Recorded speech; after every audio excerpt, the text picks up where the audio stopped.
السلام علیکم ورحمۃ اللہ۔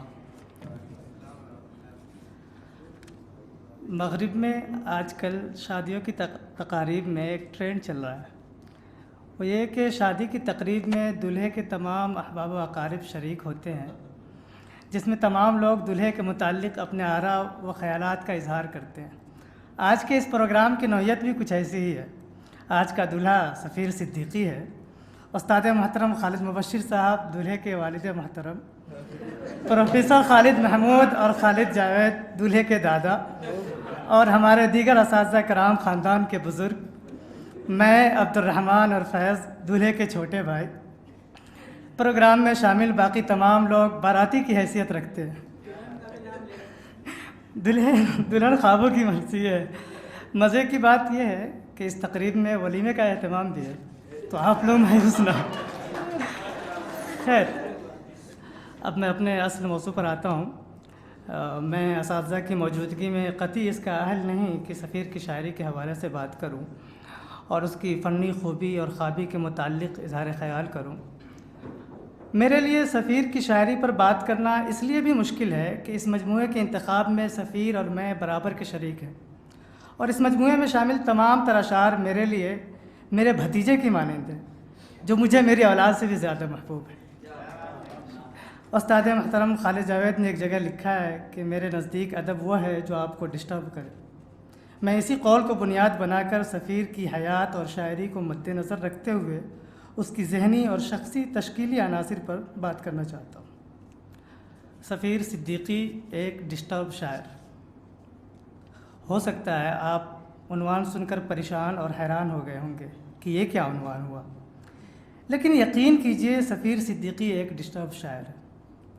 لوگ سفیر کی شخصیت کو اس کے اشعار پڑھ کر سمجھنے کی کوشش کرتے ہیں، لیکن میرا معاملہ ذرا مختلف ہے۔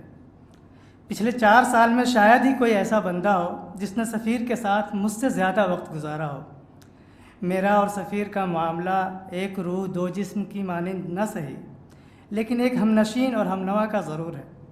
اس 4 سالہ صحبت کے دوران میں نے اسے جتنا جان پایا ہے، اس کی روشنی میں کہہ سکتا ہوں کہ سفیر صدیقی واقعی ایک ڈسٹرب شاعر ہے۔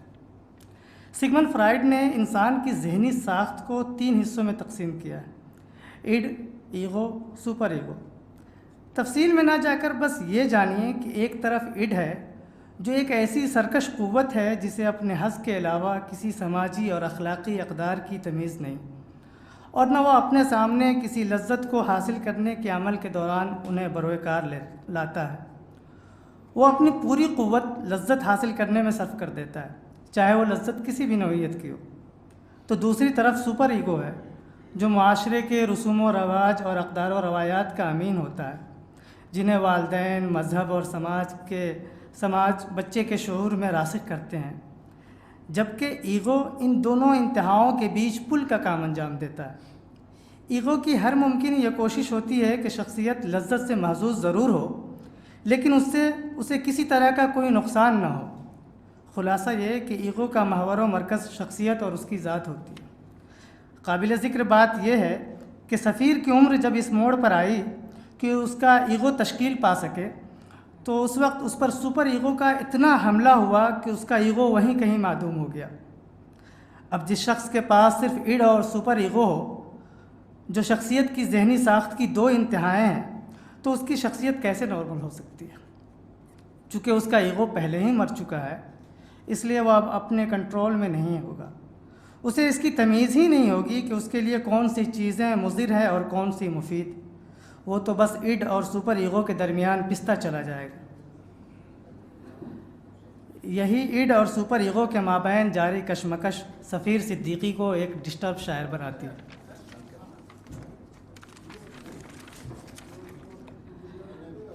ایسا لگتا ہے کوئی اور ہی ہے، ایسا لگتا ہے کوئی اور ہی ہے، میں نہیں اپنے اندروں شاید۔ ہجر، تنہائی، اداسی، بے بسی، آوارگی۔ ہجر، تنہائی، اداسی، بے بسی، آوارگی، میں نے کاٹا ہے بہت کچھ غیر کا بویا ہوا۔ بس ایک ڈھانچہ ہے جو چلے جا رہا ہے یوں ہی، بس ایک ڈھانچہ ہے جو چلے جا رہا ہے یوں ہی، میری کہانی کا اصل کردار مر گیا ہے۔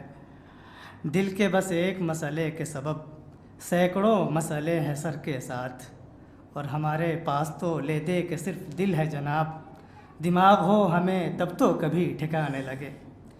یہاں اگر آپ اندروں، غیر، دل، دماغ اور سر وغیرہ پر غور کریں تو یہ بات کھل کر سامنے آ جائے گی کہ شاعر کو خود یہ احساس ہے کہ اس کی شخصیت ایگو سے یکسر خالی ہے۔ ایڈ اور سپر ایگو نے اس کی شخصیت پر اتنا قابو پا لیا ہے کہ اب خود اس کی ذات پر اس کا اختیار نہیں کہ وہ کیا کر رہا ہے اور کیا نہیں کر رہا ہے۔ یہاں مجھے میر صاحب کا ایک شعر یاد آتا ہے، ناحق ہم مجبوروں پر یہ تہمت ہے مختاری کی، چاہتے ہیں سو آپ کرے ہیں ہم کو آبس بدنام کیا۔ آج تک ہم نے اس شعر کو بس جبر و قدر اور وحدت الوجود کے مسئلے کو سامنے رکھ کر دیکھا ہے۔ اگر یہاں فرائڈ کے ایڈ ایگو اور سپر ایگو کو رکھ کر سوچے تو کیا آپ کو نہیں لگتا کہ میر صاحب کا ایگو اپنے ایڈ اور سپر ایگو سے ہار چکا ہے؟ اور وہ برملا چیخ چیخ کر کہتے ہیں کہ دیکھو میں جو کچھ کر رہا ہوں اس میں میرا کوئی قصور نہیں، یہ میں یعنی ایگو نہیں بلکہ میں تو اپنے اندرون یعنی ایڈ اور بیرون یعنی سپر ایگو کی کٹ پتلی ہوں۔ سفیر کی شاعری کو عام طور سے موت کی شاعری سے تعبیر کیا جاتا ہے، لیکن میں اس سے ذرا مختلف دیکھتا ہوں۔ سفیر سراپا زندگی کا شاعر ہے، ہاں البتہ اس کے اندر زندگی اتنی مقدار میں پائی جاتی ہے کہ موت پوری شدت سے اسے اپنی طرف کھینچتی ہے۔ سفیر کی شاعری میں موت کے مضامین کی کثرت بھی اسی ڈسٹربنس کا نتیجہ ہے جو ایڈ اور سپر ایگو کے درمیان جاری کشمکش سے پیدا ہوا ہے۔ جہاں جتنا زیادہ ایڈ کا کنٹرول ہوگا وہاں خطرے کا امکان اتنا ہی زیادہ ہوگا، کیونکہ اسے اس سے فرق ہی نہیں پڑتا کہ اس کا انجام کار کیا ہوگا۔ اسے تو بس لمحے موجود میں اس حظ سے مطلب ہے جسے وہ کسی بھی طور بس پانا چاہتا ہے، خواہ وہ حظ موت کی شکل میں ہی کیوں نہ ہو۔ قضا کے خواب ہمیں اس قدر سہانے لگے، قضا کے خواب ہمیں اس قدر سہانے لگے، ہم اپنے ہاتھوں ہی اپنا گلا دبانے لگے۔ جی میں آتا ہے کہ کچھ یوں شب غم پر ناچوں، سر پٹکتا رہوں اور اس کی ردھم پر ناچوں، جان نکل جائے فقط جسم کے دم پر ناچوں، اپنے گر پڑنے سے اٹھتی ہوئی دھم پر ناچوں۔ ہم اپنے آپ کو روکیں گے رقص سے کب تک، ہمارا پنکھا اگر تیرا نغمہ خواں ہوگا۔ ایڈ کی تکمیل خواہش کے دوران اکثر ایسا ہوتا ہے کہ انسان سے کچھ ایسے کام سرزد ہو جاتے ہیں جو سپر ایگو کو ناگوار گزرتی ہے۔ سپر ایگو کی یہ ناگواری اسے احساس جرم اور احساس ندامت کی اتھاہ گہرائیوں میں ڈھکیل دیتی ہے۔ سپر ایگو اس ملامت اور احساس ندامت کے کفارے کے طور پر انسان کو خودکشی اور خود اذیتی پر مجبور کر دیتا ہے۔ آؤ سرپٹ کو مٹا دو غم ہستی کا غرور، زندگی موت کی شاہ پر ہی تو اتراتی ہے۔ میرے کمرے میں پڑی رسی ہو، پنکھا ہو یا میز، سب سفیران ادب میری طرف دیکھتے ہیں۔ میری خوش قسمتی ہے کہ میں نے اس مجموعے میں شامل تقریباً تمام غزلوں یا اس کے اکثر حصوں کو نازل ہوتے ہوئے دیکھا۔ نازل ہونے کی بات میں نے جان بوجھ کر کی ہے۔ نزول کا عمل اپنے آپ میں کتنا پریشان کن اور ڈسٹربنگ عمل ہے یہ کسی سے مخفی نہیں۔ میں نے سفیر کو اس حال میں دیکھا ہے کہ اگر کوئی دوسرا دیکھے تو اسے جنگلی اور وحشی تک کہنے سے گریز نہ کرے۔